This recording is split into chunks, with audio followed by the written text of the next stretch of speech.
వీక్షకులకు స్వాగతం, నమస్కారం. జగన్మోహన్ రెడ్డి తన 5 ఏళ్ల పరిపాలనలో ఉత్తరాంధ్రను ఎలా సర్వనాశనం చేశాడో చూసాం. రైల్వే జోన్ని అడ్డుకున్న పరిస్థితి చూసాం. స్టీల్ ప్లాంట్ని సర్వనాశనం చేసిన పరిస్థితి చూసాం. భోగాపురం ఎయిర్పోర్ట్ని చిదిమేసిన పరిస్థితి చూసాం.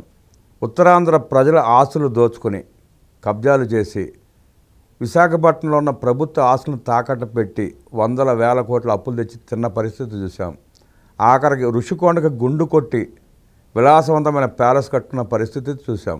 కూటమి ప్రభుత్వం అధికారంలోకి వచ్చిన తర్వాత చంద్రబాబు నాయుడు గారు ఉత్తరాంధ్ర మీద దృష్టి సారించి పలు అభివృద్ధి కార్యక్రమాలు చేపడుతూ చిదిమిపోయిన భోగాపురం ఎయిర్పోర్ట్ని పూర్తి చేసి ట్రయల్ రన్ చేసుకుని రైల్వే జోన్ కేంద్ర కార్యాలయాన్ని ప్రారంభోత్సవం చేసుకుని విశాఖ స్టీల్ ప్లాంట్కి 14,000 కోట్ల రూపాయలు కేంద్ర ప్రభుత్వం చేత ఇప్పించి గాడిని పెట్టి పరిస్థితి చూసాం.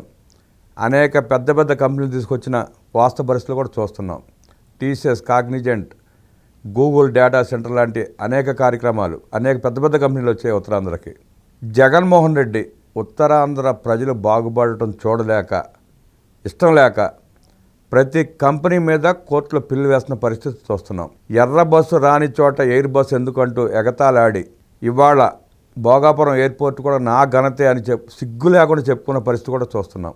ఉత్తరాంధ్రకి జగన్మోహన్ రెడ్డి చేసిన ద్రోహం ఏంటి, దాన్ని చంద్రబాబు నాయుడు గారు ముఖ్యమంత్రి అయిన తర్వాత ఎలా తీర్చిదిద్దుతున్నారు అడిగి తెలిసిన ప్రయత్నం చేద్దాం. విశ్లేషించడానికి మనతో పాటు ఉన్నారు ప్రముఖ ఆర్థిక, రాజకీయ, సామాజిక విశ్లేషకులు కొత్త రవీంద్రబాబు గారు. వారిని అడిగి పూర్తి వివరాలు తీసుకునే ప్రయత్నం చేద్దాం. సార్ నమస్తే. నమస్తే. ఒక రకంగా ఉత్తరాంధ్రని జగన్మోహన్ రెడ్డి పరిపాలనలో, తన 5 ఏళ్ల పాలనలో సర్వనాశనం చేసి వదిలిపెట్టాడు. ప్రైవేటు ప్రభుత్వ భూములను కూడా కబ్జా చేశాడు, దిగమింగాడు. ఒక రకంగా ప్రతి కార్యక్రమాన్ని నాశనం చేశాడు. ఇవాళ క్రెడిట్ చోరీ చేస్తూ నాదే ఘనత అని చెప్పుకుంటున్నాడు. కూటమి ప్రభుత్వం వచ్చినాక ఏం చేసింది, జగన్మోహన్ రెడ్డి ఎందుకు ఉత్తరాంధ్ర మీద అంత ద్వేషాన్ని నింపుకుని పరిపాలన చేశాడంటారు? ఆంధ్రప్రదేశ్ రాష్ట్రంలో పులివెందుల ఎమ్మెల్యే వైఎస్ జగన్ రెడ్డి గారు ఉత్తరాంధ్ర మీద పగబట్టాడు, భోగాపురం ఎయిర్పోర్టు రానివ్వకుండా అడ్డుకున్నాడు, క్రెడిట్ నాదే అన్నాడు అని మీరు అంటున్నారు. ఈ 2 విషయాల్లో నేను విభేదిస్తా. జగన్ రెడ్డి గారు ఉత్తరాంధ్ర మీద మాత్రమే కక్ష పెట్టుకోవాలా, ఆంధ్ర రాష్ట్ర ప్రజల మీద కక్ష పెట్టుకున్నాడు. ఆ ప్రాంతం ఈ ప్రాంతం లేదు, ప్రాంతాలతో సంబంధం లేదు ఆయనకి. ఆంధ్ర రాష్ట్ర ప్రజల మీద కక్ష, కోపం. అది ఒక ఉత్తరాంధ్ర కావచ్చు, అమరావతి కావచ్చు, రాయలసీమ కావచ్చు, ప్రాంతాలు ఏదైనా ఆంధ్ర రాష్ట్ర ప్రజల మీద కక్ష ఒకటి. ఎందుకు అంటే ఆంధ్ర రాష్ట్రం డెవలప్ అవ్వకూడదు. ఎందుకు అంటే బాగా డెవలప్ అయిపోతే, ఉద్యోగ ఉపాధి అవకాశాలు పెరిగితే, సంపద సృష్టి జరిగితే, వేరే వాళ్ళకి మంచి పేరు వస్తే, రేపటి రోజున ఈ పార్టీకి జనం రప్ప అనటానికి జనం ఉండరు, గంజాయి మోయటానికి అమ్మటానికి జనం ఉండరు. అంటే తను పండించుకున్న గంజాయి అమ్మడానికి మనుషులు దొరకడానికి బాధ అంటారా? అటువంటి వాళ్ళు లేకపోతే వైఎస్ఆర్ కాంగ్రెస్ పార్టీ ఉనికే ప్రశ్నార్థకంగా మారే పరిస్థితి. ఇప్పటికీ ఆ పరిస్థితి వచ్చిందిగా, ఇంకా అధ్వానం అయిపోద్ది. అందుకని ఉత్తరాంధ్ర ఒకటని కాదు, ఇంకొక పాయింట్ కీలకమైన అంశం ఇక్కడ. మీరు భోగాపురం ఎయిర్పోర్ట్ క్రెడిట్ నాదే అని అన్నారు అని అంటున్నారు.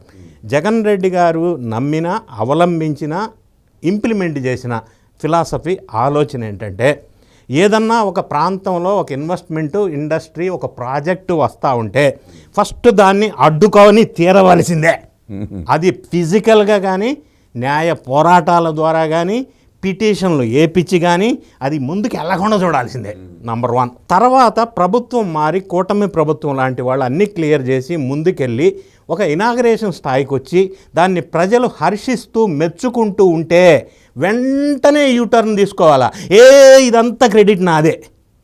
ఇది ఉల్టా పల్టా వ్యవహారం, ఇది డబుల్ గేమ్, ఇది ద్వంద్వ వైఖరి. అది నాట్ ఓన్లీ భోగాపురం ఎయిర్పోర్ట్, ఎక్కడ ఏ సంస్థ విషయంలోనైనా ఆయన అవలంబిస్తూ వచ్చినటువంటి మార్గం ఇది. సో మీరు భోగాపురం ఎయిర్పోర్ట్ ప్రస్తావన చేశారు. భోగాపురంలో ఏం జరిగింది? 2014-19లో చంద్రబాబు నాయుడు గారు ముఖ్యమంత్రిగా ఉన్నప్పుడు 2015 మే 16న స్టేట్ గవర్నమెంట్ ఒక డెసిషన్ తీసుకొని భోగాపురంలో ఎయిర్పోర్ట్ పెట్టాలని అప్రూవల్ అయింది క్యాబినెట్.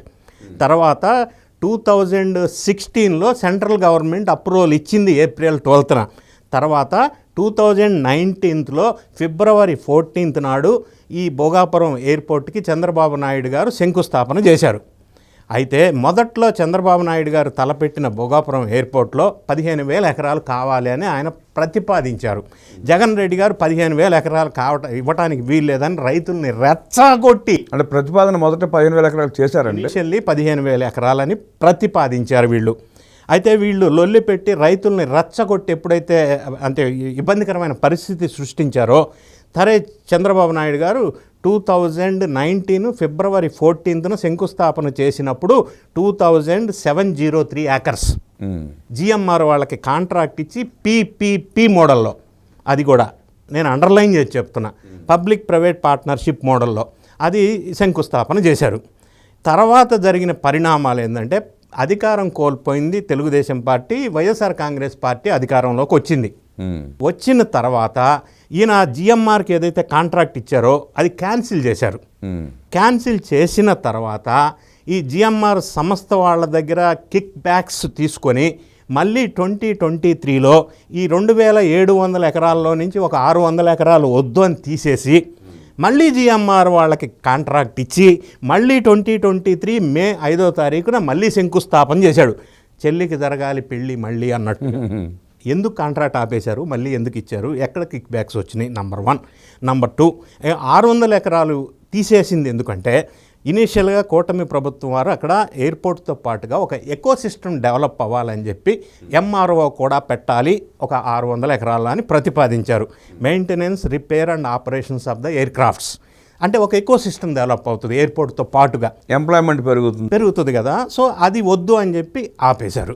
ఆపిన తర్వాత ఈయన మళ్ళీ తగ్గించి చేశారు. ఇప్పుడు కూటమి ప్రభుత్వం వారు అధికారంలోకి వచ్చిన తర్వాత కేంద్ర మంత్రిగా రామ్మోహన్ నాయుడు సివిల్ ఏవియేషన్గా మంత్రిగా ఉండటం ఒకటి అడ్వాంటేజీ. త్వరితగతిన స్పీడప్ అయింది, డబుల్ స్పీడప్ అయింది, ఇనాగరేషన్ స్థాయికి వచ్చేసింది, పనులన్నీ అయిపోయి.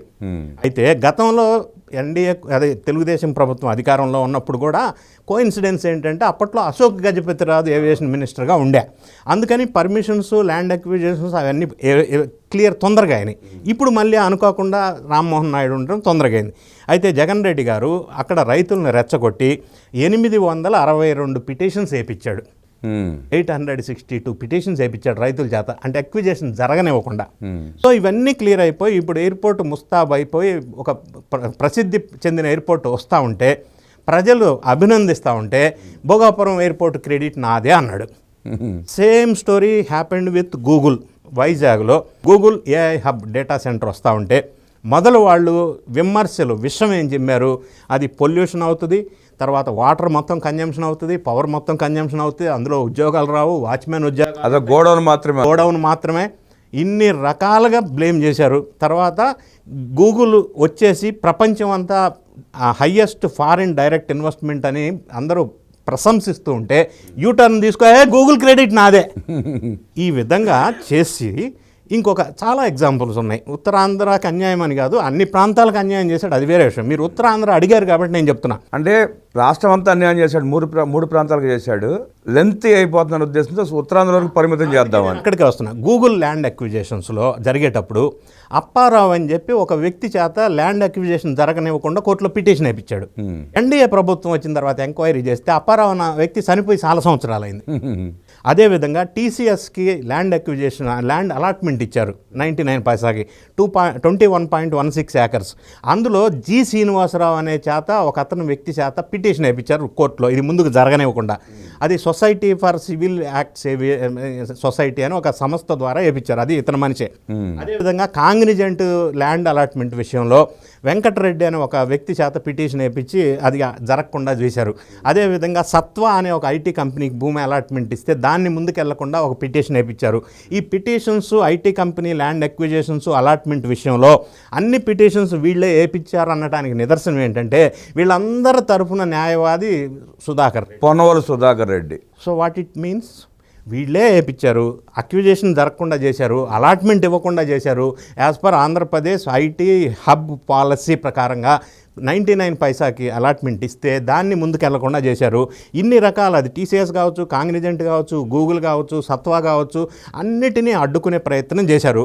అవన్నీ ఇప్పుడు పరిపూర్ణంగా ఒక స్టేజ్కి వచ్చిన తర్వాత మళ్ళీ క్రెడిట్ మాదే అని ఉల్టా అంటున్నారు. ఇది ఎలా ఉంటుందంటే ఈ పరిస్థితులన్నీ ఈ విధంగా ఉన్న నేపథ్యంలో నాకు ఇప్పుడు అనిపిస్తూ ఉంది, అమరావతి మీద ఇప్పుడు అడ్డుకొని విషం చిమ్ముతూనే ఉన్నారు గడిచిన ఇన్ని సంవత్సరాల నుంచి. అమరావతి రెడీ అయి ఒక ప్రపంచ నగరంగా అందరూ అభినందించే స్థాయికి వచ్చినప్పుడు అమరావతి క్రెడిట్ నాదే అని అనగలడు, అంటాడు కూడా, అంటాడు, సిగ్గు శరం లేకుండా అంటాడు. సో అదేవిధంగా పోలవరం కూడా మొదట్లో అడ్డుకున్నారు, డయాఫ్రామ్ వాల్ కొట్టుకుపోయింది, దానివల్ల 930 కోట్లు ఎక్స్ట్రా బడ్డన పడింది ప్రభుత్వానికి, పూర్తి కాలేదు. ఇప్పుడు దాని పూర్తి అయ్యే పీరియడ్ కూడా 2027కి ఎక్స్టెండ్ అయింది. వీళ్ళు చేసిన అవకతవకల వల్ల డెవలప్మెంట్ లేక 72% వరకు పూర్తయిన అమరావతిని జగన్ రెడ్డి గారు వచ్చినాక 2% కూడా ముందుకు సాగనివ్వకుండా చేశారు. అప్పుడు పోలవరం కనుక పూర్తయి రేపు రెడీ అయ్యి అందరూ అభినందిస్తుంటే పోలవరం క్రెడిట్ కూడా నాదే అని అనగలడు. సో ఈ విధంగా చూసినప్పుడు ఎక్కడ అభివృద్ధి జరుగుతున్నా జరగనివ్వకుండా ఉండటం, అడ్డుపడటం, అది రెడీ అయ్యటానికి క్రెడిట్ నాదే అని అనటం, రైల్వే జోన్ కూడా అదే పరిస్థితి. ఇదంతా ఒక ఎత్తు అయితే మళ్ళీ ఇంకొక ఉల్టా మాట ఏంటంటే క్రెడిట్ చోరీ అంటాడు. ఎవరు క్రెడిట్ చోరీ చేస్తున్నారు అన్న విషయం ప్రజలకి స్పష్టంగా అర్థమవుతుంది. వీళ్ళు చేస్తున్న చేష్టల వల్ల, దీనివల్ల రాష్ట్రం అభివృద్ధి చెందకుండా అడ్డుకుంటున్న ఒకే ఒక పార్టీ వైఎస్ఆర్ కాంగ్రెస్ పార్టీ ఆంధ్రప్రదేశ్లో. ఇది స్పష్టంగా చాలా సంఘటనల వల్ల మనకు ఎస్టాబ్లిష్ కనిపిస్తున్నటువంటి ప్రత్యక్ష నిదర్శనం. అవును, రైల్వే జోన్ అలాగే చేశాడు, విశాఖ స్టీల్ ప్లాంట్ కూడా అలాగే చేశాడు. Visakha steel plant privatisation decision అనేది జగన్ రెడ్డి గారు ముఖ్యమంత్రిగా పరిపాలించిన కాలంలో సెంట్రల్ ప్రభుత్వం వారు తీసుకున్న నిర్ణయం. మరి ఆయన ముఖ్యమంత్రిగా ఉన్న కాలంలో ఆ నిర్ణయానికి అగెనిస్ట్గా జగన్ రెడ్డి గారు, వాళ్ళ ఎంపీలు, వాళ్ళ పార్టీ వాళ్ళు చేసింది ఏంది, పీకింది ఏంది? ఏమీ లేదు కదా. ఇప్పుడు ఎన్డీఏ ప్రభుత్వం అధికారంలోకి వచ్చిన తర్వాత ఇందాక మీరు చెప్పినట్టుగా దానికి రివైవల్ ప్యాకేజీకి ఉందా అన్ని వేల కోట్లు తీసుకొచ్చారు కదా. మరి అది డిఫరెన్స్ కనిపిస్తూ ఉందా? అది రివైవల్ అయితే మళ్ళీ స్టీల్ ప్లాంట్ క్రెడిట్ నాదే అని కూడా అనగలడు. సో ఇది ఒక విధమైన వికృతమైన ఆలోచన అని చెప్పి మనకి స్పష్టంగా అర్థమవుతా ఉంది. ఏ ప్రాంతం చూసినా అదే విధంగా చేస్తున్న విషయం తెలుస్తూ ఉంది. ఒక్క ఉత్తరాంధ్రే కాదు, రాష్ట్రం మీదే విషం కక్కుతున్నాడు జగన్మోహన్ రెడ్డి అంటూ విశ్లేషించి వాస్తవాలను నిర్భయంగా బయటపెట్టిన రవీంద్రబాబు గారికి ధన్యవాదాలు తెలియజేస్తూ నమస్కారం.